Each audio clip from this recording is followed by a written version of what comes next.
ইরানের দক্ষিণাঞ্চলীয় হরমুজগান প্রদেশের আকাশসীমায় একটি মার্কিন MQ-9 রিপার ড্রোন ভূপাতিত করেছে দেশটির সেনাবাহিনী। শুক্রবার প্রেস টিভির প্রতিবেদনে বলা হয়েছে, IRGCর নতুন অত্যাধুনিক আকাশ প্রতিরক্ষা ব্যবস্থা ব্যবহার করে MQ-9 রিপার ড্রোন শনাক্ত ও ভূপাতিত করা হয়। MQ-9 যুক্তরাষ্ট্রের তৈরি একটি অত্যাধুনিক এবং ভারী সশস্ত্র ড্রোন।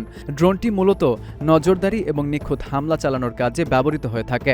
ড্রোনটিতে হেলফায়ার মিসাইল এবং লেজার গাইডেড বোমার মতো মারাত্মক অস্ত্র বহন করা যায়। একটি MQ-9 ড্রোনের আনুমানিক মূল্য প্রায় ৩ থেকে ৫ কোটি মার্কিন ডলার। বৃহস্পতিবার ৩ মার্কিন কর্মকর্তার বরাতে ওয়াশিংটন পোস্ট জানিয়েছে, ইরানের সঙ্গে চলমান যুদ্ধে যুক্তরাষ্ট্র অন্তত ৪৫টি MQ-9 রিপার ড্রোন হারিয়েছে, যা মার্কিন বহরে থাকা এ ধরনের ড্রোনের প্রায় ২৫%। ওয়াশিংটন পোস্টের প্রতিবেদনে বলা হয়েছে, হরমুজ প্রণালীর আশপাশে এসব ড্রোন ব্যাপকভাবে ব্যবহার করা হয়েছে। তবে ধীরগতিতে ও অনেক সময় নিচু দিয়ে ওড়ায়। ইরান ও দেশটির মিত্রদের কাছে এগুলো তুলনামূলক সহজ লক্ষ্যবস্তু হয়ে ওঠে।